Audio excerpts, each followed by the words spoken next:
Damn it! Mura nito. Hindi niya ito magawang lingunin dahil alam na niya na hindi na naman siya titigil sa kaiiyak. Pumunta sa harapan niya si Mateo at hinaplos-saplos ang buhok ng anak niya. Sabi ko na nga ba akalain mo yun? Sa'yo nagmana, dude. Hindi ko akalain na maganda pala ang lahi mo. Anyway, saan ba ang punta niyo? Pwede ba kami sumama? Bibili lang ako ng mga damit ni Kenneth. Tugon niya. Yun ba ang pangalan ng anak niyo ni Kevin? Tumango siya. Ano ang buo niyang pangalan?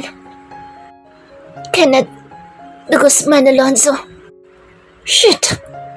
Hindi niya alam kung bakit bigla ito nagmura. Napasimango tuloy siya. Papalitan ko na lang apelido ng anak ko kung nagagalit kayo na ipinagamit ko sa kanya ang apelido ng kaibigan niyo. Sige na, mauna na kami sa inyo dahil marami pa kaming pupuntahan. Bago pa man siya umakbang paalis sa kinaroroonan nila, ay mabilis nang nakapunta si Kevin sa harapan nila ni Lian. Hindi niya alam kung paano nito nabaklas ang carrier sa katawan niya at sa isang iglap ay nasa katawan na nito si Kenneth. Ang anak naman namin ay tuwang-tuwa habang daladala ito ni Kevin. Kaibigan ka ba ni Marisol? Seryosong tanong ni Kevin sa kaibigan niyang si Lian. Yes. Why? Pwede bang isama ko muna mag-ina ko sa bahay ko ngayon? May pag-uusapan lang sana kami. Ano? Bakit? Paano ang pamilya nito? Gulo ito kapag nagkataon. Sure. Mabilis na sagot ng kaibigan niya. Ayos lang kahit matagal pa kayo mag-usap. Siya nga pala, ito na yung mga gamit ng anak niyo. Iniabot nito ang bag kay Kevin na agad na maisinukbit ni Kevin sa balikat nito. Kukunin niya sana iyon para siya na magdala pero sinamaan siya nito ng tingin. Mira, alis na ako ha. Paalam ng kaibigan niya. Mag-usap kayo ng masinsinan ng ama ni Kenneth para hindi ka na malungkot palagi, okay? Napairap siya dahil inilaglag siya nito na naging dahilan ng pagtawa ni Mateo at Aaron. Samantala ang lalaki nakahawak sa kamay niya ay nakasimangot na naman. Aminin mo sa kanya na miss mo siya araw-araw tapos lagi mo naalala na malaki ang sandata niya. Lahat aminin mo sa kanya para maging masaya na ulit kayo. Nanlaki ang mga mata niya nang banggitin nito ang salitang sandata. Kulang na lang takpan niya ang mukha niya lalo na nang sabay-sabay na tumikim ang tatlo. Tumigil ka na nga. Nahiya niyang pigil dito. Nakakahiya ka. O bakit? Totoo naman diba? Tumawa pa ito kaya tuluyan na niyang tinakpan ang mukha niya gamit ang palad niya. Mister, ingatan mo yung kaibigan ko ha. Bumawi ka sa mag-ina mo ng mga panahon na hindi kayo magkasama dahil sobra-sobra naging sakripisyo ng kaibigan ko para lang mabuhay niyang anak niyo. Sige na, alis na ako. Nang yakapin siya ni Lian ay tinanggal na niya ang takip sa mukha niya. Yari ka sa akin pag uwi ko. Bulong niya dito habang hinahalikan nito sa pisngi si Kenneth. Nakakainis. Isang beses lang naman niya ikinuwento dito na malaki ang sandata ng ama ni Kenneth tapos sasabihin nito laging niya raw binabanggit. Nakakahiya. Pag-alis ni Lian ay halos kalad ka rin siya ni Kevin papunta sa kinaroroonan ng sasakyan nito. Pagdating sa parking lot ay binigay nito kay Mateo ang susi at sinabing ito daw muna magmaneho dahil nga daladala nito ang anak nila. Habang nasa biyahe ay wala silang imika ni Kevin. Samantalang sina Aaron at Mateo ay masayang kumakanta sa unahan na tila ba patama iyon sa kanilang dalawa. Ang sarap talagang ma-inlove. Komento ni Mateo habang panaka-naka itong kumakanta. Sabi nila, love is lovelier the second time around. Sangayon ako sa'yo. Wika naman ni Aaron. Pinapahirapan pa ka sa mga sarili. Mukhang mahal naman nilang isa't isa. Ang hirap talaga kapag may torpe kang kakilala. Nagulat siya na bahagyang sipain ni Kevin ang inuupuan ng dalawa. Tingnan mo, nagagalit na naman. Bulong ni Mateo pero rinig naman nila. Lagi namang galit yun eh. Anas naman ni Aaron na hindi pa rin tumitigil sa pagkanta. Hinampas niya ang paa ni Kevin dahil balak na naman ito sipain ng mga kaibigan nito. Bakit ba nagagalit ka? Ano masama sa kanta nila? Manda ka sa akin mamaya. Pagbabanta nito, napasama patuloy siya. Siya na kasi ang binalingan nito ngayon at sobrang sama ng tingin nito sa kanya. Paparusahan ba talaga siya nito mamaya? Huwag naman sana yung kagaya ng dati na bigla siya nitong hinubaran kaya nabuo nila si Kenneth. Sana naman mag-usap lang sila dahil uuwi siya bukas sa probinsya nila. Kapag kasi nagtalik sila ngayon, siguradong hindi siya makakapaglakad ng maayos, lalo na't 1 taon siyang hindi ginamit. Dahil sa mga malalaswang pumapasok sa isip niya ay may kalakasan niyang sinampal ang sarili niya dahilan para mapatingin sa kanya ang mag-ama niya. May lamo kasi. Palusot niya na alam niyang hindi kakagatin ni Kevin. Akala mo naman ang laki-laki ng kasalanan niya samantalang ito nga ang dapat humingi ng tawad sa kanya. Dahil kinuha nito ang lahat sa kanya nang hindi man lang nagpapaalam eh. Ako na magbubuhat kay Kenneth. Anya pero hindi man lang siya nito pinansin at bahagya pang inilayo sa kanya ang anak nila. Padadadayan ko na dahil baka gutom na yung anak mo. Would you please shut up? Kung gutom itong anak mo, dapat umiiyak na sana ito. Anong tingin mo sa akin walang alam tungkol sa mga bata? Paano mo nalaman ang baki na yun? Ay, oo nga pala. Magkakaanak ka na nga pala. Sure ako na napag-aralan niyo na iyan ang asawa mo. Nang mapansin niya na tumutulo ang laway ng anak niya ay agad niyang binuksan ang bag na hanggang ngayon ay nakasukbit pa rin sa balikat nito. Kukuha lang ako ng towel dahil naglalaway ang anak mo. Sabi nila, malapit na raw tubuan ang ngipin nitong si Kenneth kaya naglalaway na. Habang pinupunasan niya ng laway ang anak niya ay panay ang ngiti nito kaya naman pinupog niya ito ng halik kahit hawak-hawak ito ng ama nito. Nang tumikim si Kevin ay tinigilan na niya ang anak niya. Gusto mo rin bang ikis kita kagaya ni Kenneth? Tanong niya kay Kevin dahil parang naiinis ito na hinahalik-halikan niya ang matambok na pisngi ng anak niya. Bawal bang halikan ko ang anak ko? Wala akong sinasabi. Kala ko meron eh. Inayos niya ang kilay nitong salubong. Ayusin mo yung kilay mo dahil baka matakot yung anak mo sa'yo. Lagi ka nalang galit kahit wala ka naman dapat ikagalit. Kala mo naman sobrang gwapo mo samantalang wala kang sinabi dyan sa anak ko. Anak natin. Pagtatama nito. Mabubuo mo ba ito kung mag-isa ka lang? Oo na. Anak po natin si Kenneth. Anak nating dalawang cute na batang karga-karga mo. Okay na po? Happy na? Nandito na tayo. Imporma ni Mateo sa kanila dahilan para mapatingin siya sa labas ng bintana. Lihim siyang napangiti na makita niya na halos puro gulay ang nakatanim sa paligid ng bahay ni Kevin. Noong umalis kasi siya noon ay medyo madamo sa parting ito kung saan inihimpil ni Mateo ang sasakyan pero ngayon ay may iba't ibang halamang gulay na gumagapang na ang nakatanim dito. Hindi ka pa bababa? Tanong ni Kevin. Sila na lang pala ang nasa loob dahil ang mga kaibigan nito ay nakababa na sa sasakyan nito. Bababa na. Si Kenneth baka mauntog ha. Kinuha niya na sa pilitan ng bag dito dahil wala naman siyang dala-dala. Hindi niya akalain na makakabalik pa siya sa lugar na ito. Umalis siya na mag-isa noon tapos pagbalik niya ngayon ay dalawa na sila. Umakyat ka sa kwarto ko dahil marami tayong pag-uusapan. Formal na wika ni Kevin pagpasok nila sa loob ng bahay nito. Bakit sa kwarto pa? Bakit hindi na lang dito sa sala? Sigurado siya na may binabalak ang lalaking ito sa kanya kaya kailangan niyang umisip ng alibay para madelay ng konti ang pag-uusap nila. Pwede bang pakainin mo muna kami ni Kenneth? Hindi pa kasi kami kumakain ng tanghalian eh. Kakain na sana kami kanina kaya lang bigla mo kaming hinatak. Umakto pa siya na hinahaplos ang tiyan niya. Kumukulo na tong tiyan ko. Hindi pa naman ako pwede malipasan ng gutom dahil nagpapadede ako. Ano bang gusto mong kainin? Malumanay nitong tanong. Halatang nakonsen siya ng konti. Kahit ano, hindi naman ako mapili eh. Anya. Kay Kenneth ay nilagang carrots at patatas sana. Tumango naman ito kaya nginitian niya ito. Salamat. Ayos lang ba sa'yo kung gulay ang ipaluluto ko kay Valdez? Ayos lang. Mas gusto ko ngayon kaysa sa karne eh. Alright. Akin na muna sa Kenneth para mabihisan ko. Anya kay Kevin sabay angat sa dalawang braso niya para kunin si Kenneth dito. Pero inilayo nito iyon sa kanya. Ayoko. Ako muna mag-aalaga sa anak natin. Bibihisan ko lang yung anak mo para maging komportable siya. Saan mo siya bibihisan? Sa kwarto mo malamang.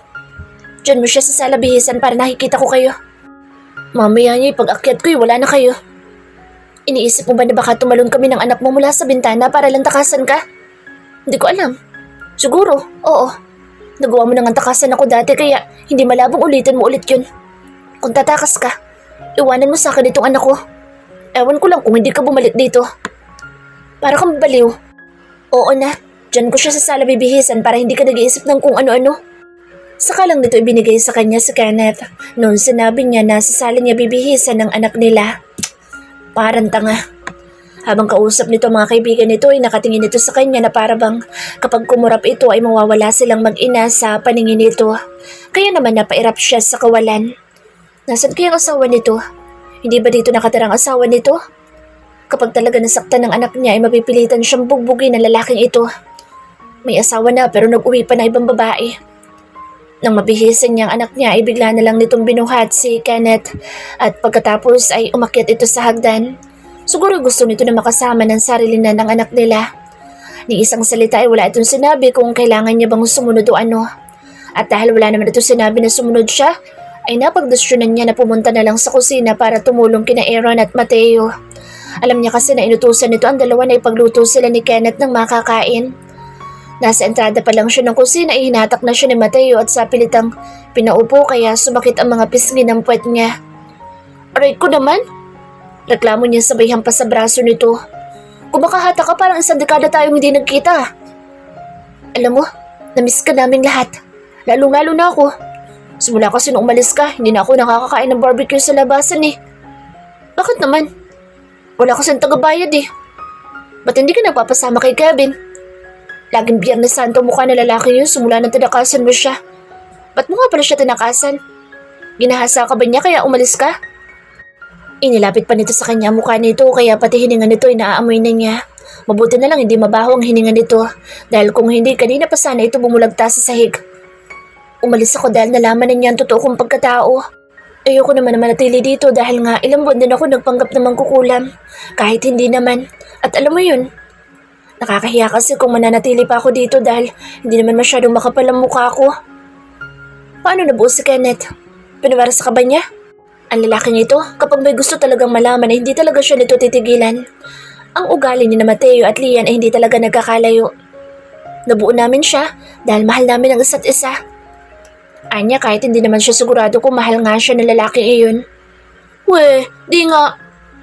Natuwa siya sa reaksyon ni Mateo. Tayo-tayo na lang dito, nagsisinungaling ka pa. Oo nga. Hindi halata na nagmamahalan kayo ni Alonzo. Mas kumbinsido pa ako kung nalasing kayo pareho tapos ayun. Boom! Nabuo na ang anak niyo. Eh di huwag ka maniwala. Nagsasabi na ng totoo yung tao, ayaw mo pang maniwala. Yung totoo, mahal mo ba talaga ang kaibigan ko? Kailangan ko ba talaga sagutin yan? Oo naman.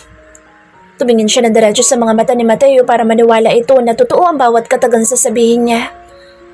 Kahit naman sinong babae ay mamahalin talagang kaibigan mo dahil responsable siyang tao. Dati, hindi pa naman niya alam na hindi naman talaga ako mangkukulam pero binilan niya ako ng damit para daw hindi ako katakutan na ibang tao. Sa tuwing nagrereklamo ako noon nang nagugutom ako, ay lagi niya akong binibilan ng pagkain sa labas. Tapos kapag umaalis naman siya ay lagi siyang may pasalubong pag-uwi niya. Mahaba niyang pahayag. Hindi naman dapat ako alis dito noon kaya lang noong nalaman niya na hindi ako mangkukulam ay bigla ko nahiya. Kaya kahit mahal ko na siya mas pinili kong lumayo kaysa manatili sa tabi niya. Maging si Aaron ay matama na rin nakikinig sa kanilang dalawa ni Mateo. Nakakalungkot lang dahil hindi na kami pwedeng magsama pa kahit may anak pa kami. Bakit naman? Eh di ba nga may asawa na siya tapos buntis pa? Ewan ko nga dyan sa lalaking yun kung bakit nilaladala niya pa kami dito ni Kenneth. Gayong nakatali na siya sa iba. Hindi ko tuloy alam kung gusto niya ba akong parusahan o ano. Nakatinginan ang dalawa at sabay pa na nagkibit balikat. Yan ba ang sinabi sa iyo ni Kevin? Tumango siya. Hindi naman ako maghahabol sa kanya kahit pa may anak kami dahil marami naman akong pera. Kaya-kaya ko nga paaralin yan si Kenneth sa ibang bansa eh. Isa pa, hindi lang naman siya lalaki sa Napatigil siya sa pagsalita nang kurutin siya nito sa pisngi kaya ginantihan niya ito at yun ang tagpo na nadatna ni Kevin. Kaya palang tagal mo umakyat dahil nakikipagharutan ka lang dito. Galit nitong sabi at bahagya pang hinampas ang noo ni Mateo. Wala ka naman sinabi na sumunod ako sa iyo ah. Kailangan ko pa bang sabihin sa iyo mga bagay na iyon? May gatas ba ako para mapadeda itong anak mo? Busog pa naman yun eh. Umakyat ka na doon? Oo na. Padabog siyang tumayo at nauna ng humakbang. Nang makita niya na nakikipaglaban ito ng titigan kay Mateo ay binalikan niya ito at pagkatapos ay nginitaan niya ito bago niya pinagsalikop ang kamay nilang dalawa. Halika na, umakyat na tayo para makapag-usap na tayo. Siya na mismo nagiya dahil halata na sa mukha nito na malapit na itong mapikon sa ngisi ni Mateo. Tara na, marami tayong pag-uusapan, di ba? Alright. Habang paakyat sila sa hagdan ay pahinto-hinto siya dahil alam niya na maraming pwedeng mangyari kapag silang dalawa na lang ni Kevin ang magkasama. lalo-lalo na at sa kwarto pa nito. Magbihis ka muna bago tayo mag-usap. Utos ni Kevin sa kanya na ikinatakan niya ng husto. Bakit kailangan ko pa magbihis? Hindi naman ako nakubad ah. Ang ibig ko sabihin ay magbihis ka. Palitan mo yung damit mo dahil alam ko na may mga nakadikit na dumi dyan, lalo pat galing kayo sa mall ni Kenneth kung saan maraming tao. Wala akong dalang damit. Sagot niya. Mag-uusap lang, dami pang arte. Hindi ko naman kasakalain na mapupunta kami dito ni Kenneth. Ultimo panty tuloy, wala akong dala-dala. Maraming damit dyan sa closet ko. May panty at bra din dyan. Kanino mga gamit niyan? Saan galing? Tanong niya pero hindi na ito sumagot dahil si Kenneth na ang pinagtuunan nito ng pansin dahil pagulong-gulong ang anak nila sa ibabaw ng kama nito. Pagtingin niya sa closet nito ay nakita niya na nakahangor ang mga damit niya noon na iniwanan niya sa guest room. Kaya naman wala sa sarili na napalingon siya kay Kevin na abala sa pakikipag-uusap sa anak nila na sinasagot naman ni Kenneth ng hagik-hik. Hindi niya akalain na itatago pa ni Kevin ang mga damit niya dahil inaasahan niya na itatapon na nito ang mga bagay na may kinalaman sa kanya. Ang mga panloob niya na ginagamit niya noon ay nakatupi din na maayos sa tabi ng mga panloob nito. Iniisip niya tuloy na baka wala naman talaga itong asawa. Na baka gawa-gawa lang nito ang lahat pero ayaw niyang umasa dahil baka masaktan lang siya. Kumuha siya ng panty, bra at isang loose shirt na madalas niyang gamitin noon. Gustong-gusto kasi ni Kevin noon na gamitin niya araw-araw ang mga binili nitong gamit para sa kanya. Ang tagal mo namang kumilos. Balak mo ba tumayo lang dyan sa closet hanggang bukas? Magpapalit na. Humakbang na siya papunta sa pinto ng banyo dahil naiinip na ito. Kala mo naman kasi galing siya sa maruming lugar para magbihis pa. Sobrang arte. At para wala itong masabi ay naligo na din siya para talagang malinis na malinis siya. Sabon ito ang ginamit niya dahil wala naman siyang dalang kahit na ano.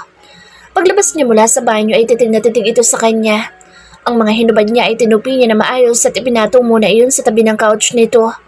Mamaya na lang niya iyon ipapasok sa bag na dala niya dahil naiwan niya iyon sa ibaba. Ano bang pag-uusapan natin? Untag niya dito habang pinupunasan ang mahaba niyang buhok. Kung itatanong mo ang karapatan mo bilang ama sa anak natin ay walang problema sa akin, Kevin. Hindi kita pagbabawalan na dalawin yung anak mo kahit anong oras at kahit anong araw. Hindi yun ang gusto kong pag-usapan natin. Napahinto siya sa pagpupunas sa buhok niya dahil napalingon siya dito. Nakahiga na ito ng patagilid ngayon habang inaamoy-amoy ang anak nila. Anong pag-uusapan natin bukod sa setup natin kay Kenneth? Bakit ka umalis noon? Bakit ka nagpalit ng number? Bakit hindi ka bumalik dito para sabihin sa akin na nabuntis kita? Bakit? Sunod-sunod itong tanong sa kanya. Kung hindi ka pa namin nasalubong sa mall kanina, hindi ko pa malalaman na may anak tayo. Alam mo bang gusto ko magwala ngayon dahil sa sobrang inis? Gustong-gusto ko magwala kaya lang baka layasan mo na naman ako at ang masaklap pa ay baka ilayo mo pa itong anak ko sa akin. Kasi nga nagalit ka sa akin noon dahil sa pagsisinungaling ko, di ba? Hindi naman talaga dapat ako aalis noon kaya lang kasi kahit may nangyari na sa atin ay galit ka pa rin. Akala ko makakalimutan mo na lahat ng kasalanan ko matapos kitang pagbigyan ng ilang ulit kaso hindi pala. Kaya yun, umalis na lang ako. Dapat ba patawarin kita sa kasalanan mo dahil lang sa pinagbigyan mo ko? Oo. Mabilis niyang sagot. Dapat nga ako pa magalit sa'yo eh. Pasalamat ka, mahal kita plus may anak pa tayo kaya mabilis kong nakalimutan ng lahat. Mahal mo pala ako. Ba't mo ako iniwan? Ay nako, paulit-ulit. Gusto mo lang yata na marinig ulit ang salitang mahal kita eh. Mahal kita dati pero ngayon, nakalimutan ko na kung anong feeling. Tumangutango ito. Ganun ba? Tumayo ito at pagkatapos ay nilagyan na ng mga una ng gilid ng kama nito. Baka mahulog ang anak natin. Mahuhulog talaga yan. Anak, magbihib ka muna. Pagkausap nito kay Kenneth. Sandaling-sandali lang. Saan ka ba pupunta? Aalis ka ba? Huwag mo nang harangan yan dahil nandito naman ako. Magbibihis kasi ako. Okay, sige. Tumayo siya saglit para sampayan tuwalya na ginamit niya sa pagpapatuyo ng buhok niya at pagkatapos ay sakay niya hinarap ang anak niya. Napakalikot ng anak niya ngayon samantalang kapag nandoon ito sa bahay nila sa Quezon City ay panay lang ang tulog nito. Baka mahulog ang anak natin ha? Bili nito. Magbibihis lang ako dahil kanina pa ako kinakat eh. Sige na, magbihis ka na. Nang makarinig ng yapak ay napatingin siya doon na sana ay hindi na lang pala niya ginawa dahil lumabas si Kevin mula sa banyo na nakahubot-tubad. ang walang hiya. Kaya mabilis niyang tinakpan ang mga mata ng anak niya. Ano ka ba? May tuwali at bathrobe naman sa Sierra. Bigla ako na-stress sa'yo. Bata pa itong anak natin tapos kung ano na nakikita niya. Imbis na magbihis na ito, prenda pa itong tumayo sa tapat ng closet nito kaya kitang-kita niya ang kabuuan nito. Lalong-lalo na ang pagkalalaki nito na ngayon ay nakatayo na. Ano kaya nangyayari sa lalaking ito at bigla na lang ito nag-bold sa harap niya? Hindi ka ba magbibihis? Inaalis na kasi ng anak niya ang palad niya na nakatakip sa mata nito. Siguro naiirita na ito dahil sa ginagawa niya. Paano bold star ang ama? Bakit nailang ka? Diyos ko, Kevin, ano ka ba? Baliw ka na ba? Para namang hindi sinabi ng kaibigan mo na lagi mo naiisip itong sandata ko. May anak na tayo kaya walang kasong ganito. Kung makapagsalita lalaking ito ay para bang normal na lang dito ang magpakita ng sandata. Ay naku, Diyos ko. Naniwala ka naman doon. Ano akala mo sa akin, manyakis? Gawa-gawa niya lang ang kwentong iyon, no? I don't think so. Hindi niya sasabihin ang salitang iyon kung hindi yun totoo. Lalo pat magkaibigan kayo. Ay, bahala ka. Mabilis niyang kinarga si Kenneth. Saka siya nagtungo sa pinto dahil balak niyang lumabas sa kwarto ni Kevin. Doon muna sila ni Kenneth sa sala hanggang sa tumino ang utak ng ama nito. Ano akala nito? Tigang na tigang siya?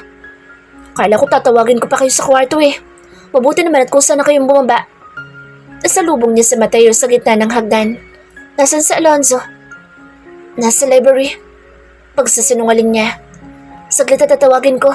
Huwag na. Pigil niya dito. Bababa na lang daw siya kapag tapos ng ginagawa niya. Ganun ba? Kung gano'y mauna na tayong kumain. Mas mabuti pa nga. Kapag kasi tinawagan natin na lalaki yun para kumain ay baka pagalitan pa tayo. Kaya nga eh.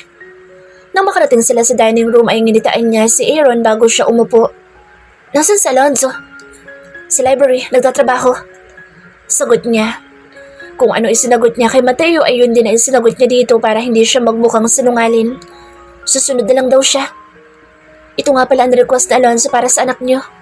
Dinurog ko na rin ang mga iyan para hindi ka na mahirapan. 2 mangkok ang ibinigay ni Mateo sa kanya. Sa isang mangkok ay dinurog na patatas ang nakalagay at sa isa naman ay dinurog naman na carrots. Salamat, Mateo. Walang anuman. Siya nga pala. Nabinyagan na ba yung anak niyo? Hindi pa. Bala ko kasi napabinyagan si Kenneth sa probinsya namin sa darating na piyesta sana. Pero ngayon, kailangan ko na muna ipaalam kay Kevin kung papayag siya sa ganoon. Hindi kasi pwede na ako lang magdesisyon para sa anak namin dahil baka magalit siya. Tumangutang mo ito. Tama ka. Kung hindi niya sana alam na may anak kayo, ayos lang. Kaya lang nalaman niya na may anak pala kayo kaya ang desisyon ng isa ay dapat desisyon yung dalawa. Yun nga ang ibig ko sabihin. Parang inulit mo lang sinabi ko eh. Masaya talaga ako na bumalik ka. I mean, na nakita ka ulit namin. Bukas, dating gawi tayo. Ipasyal natin yan si Kevin liit sa labasan para naman makakita yan ng ibang mga mukha. Sige ba? Nakangiti niyan sa Ada. Kain na kayo. Si Kenneth muna pakakainin ko. Mamaya na ako kakain. Hintayin ko muna siyang mabusog para mahimbing ang tulog niya mamaya. Hindi niya alam kung bakit sabay na natawa ang dalawa. Bakit? Ta kanyang tanong. Mukhang may binabala kayong gawin ni Alonzo mamaya pagtulog ng anak niyo. Ano naman ang gagawin namin dalawa? Tanong niya kay Mateo na nakangiti ng makahulugan ngayon.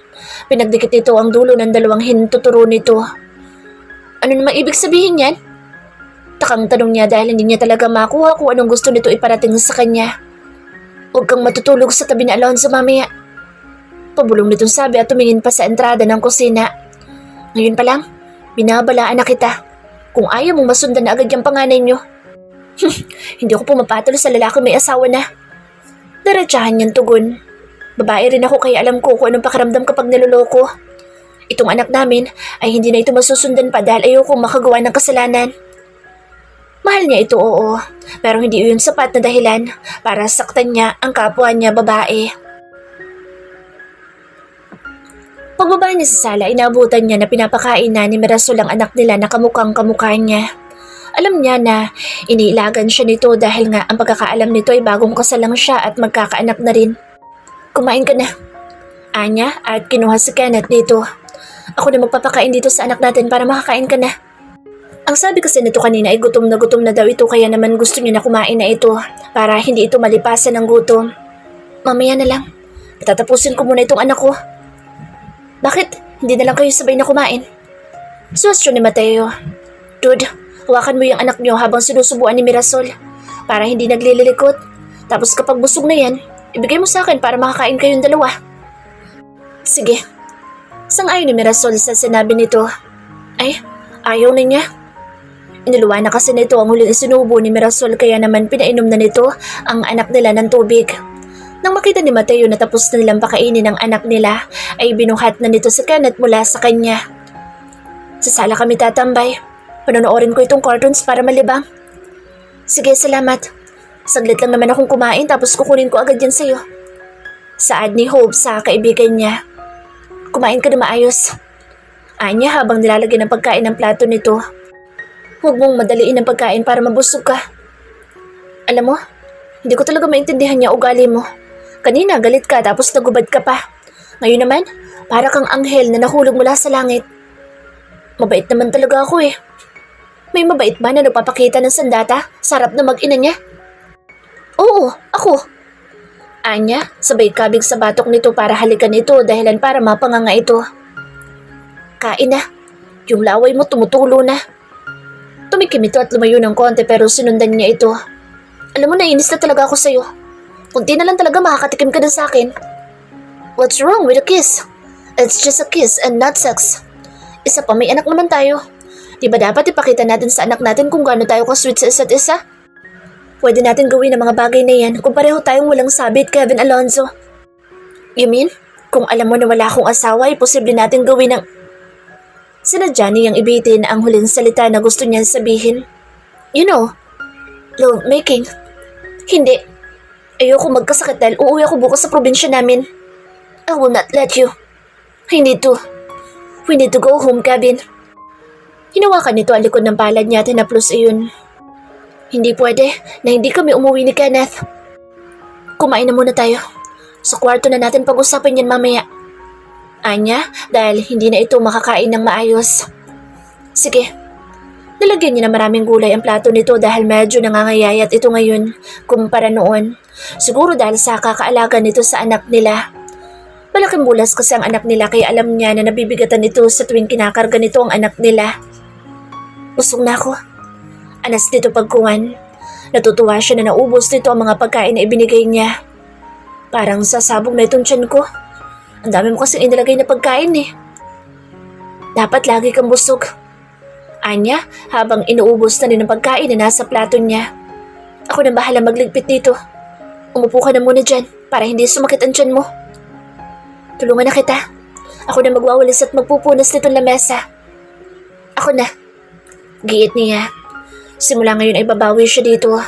Babawiin niya ang puyat at pagod nito sa pag-aalaga sa anak nila noong mga panahon na hindi pa sila nito magkasama. Umupo ka na lang muna dyan. Sigurado ka? Kaya mo na ba yan? Oo nga. Sige. Nakapangalumbaba ito habang pinapanood siya nito maghugas ng mga kinainan nila. Family reunion namin sa susunod na araw. Untag nito. Ano naman ngayon? Yun ang dahilan kaya uuwi kami ni Kenneth sa probinsya bukas. Isa pa, gusto makita ng mga magulang ko ang anak natin kaya sana'y payagan mo kaming umuwi. Pag-iisipan ko. Huwag mo nang pag-isipan, please. Pakiusap nito. Yung mom at daddy ko, hindi nila alam na may anak na ako. Pag alis ko kasi dito sa poder mo ay hindi ako umuwi sa amin dahil siguradong pagagalitan nila ako. Kapag nalaman nila na buntis ako tapos walang ama. Ang mom at daddy ko ay may mga edad na kaya sana'y payagan mo na kami ng anak mo na makauwi. Huwag kang mag-alala, babalik din naman kami pagkatapos ng reunion at fiesta. Ilang araw ka doon? Hindi araw, kung hindi buwan. A month or 2, I guess. Bakit ang tagal? Di ba pwedeng 1 week lang? Alanganin kasi, Kevin. Sa pag-iikot pa lang sa asyenda namin ay baka kulang na 1 linggo tapos, syempre, bibisitahin ko rin ang mga kaibigan ko doon dahil matagal akong nawala.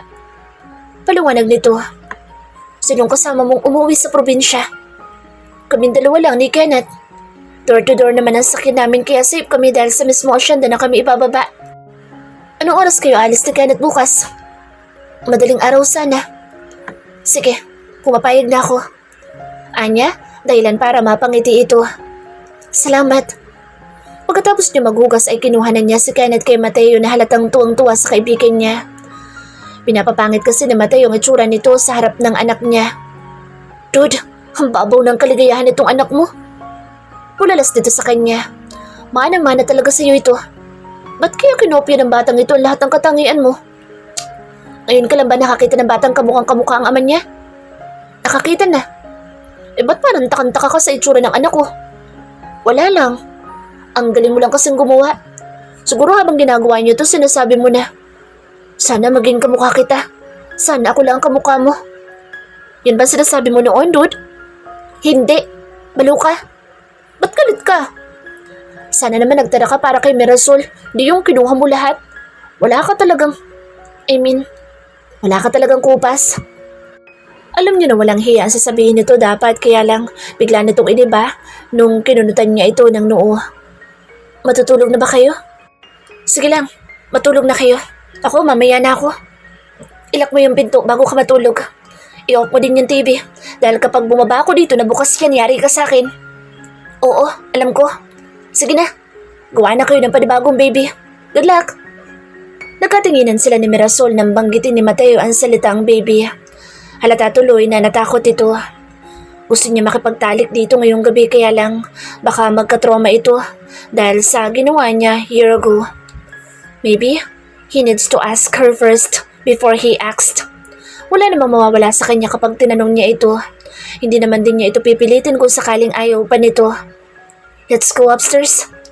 Ayaw niya rito. Nauna sila ni Kenneth at nakasunod naman ito sa likuran nila. Naramdaman niya na parang takot na takot itong humakbang papasok sa loob ng kwarto niya na ngayon ay kwarto na nila. Pumasok ka na dahil hinihintay ka na nitong anak natin. Tumango naman ito pero bakas pa rin sa mukha nito ang takot. Wala akong gagawin sa'yo masama, kaya huwag kang matakot. Pagbibigay niya ng assurance dito. Kung ano man ang ginawa ko noon, hindi ko na iyon uulitin sa'yo.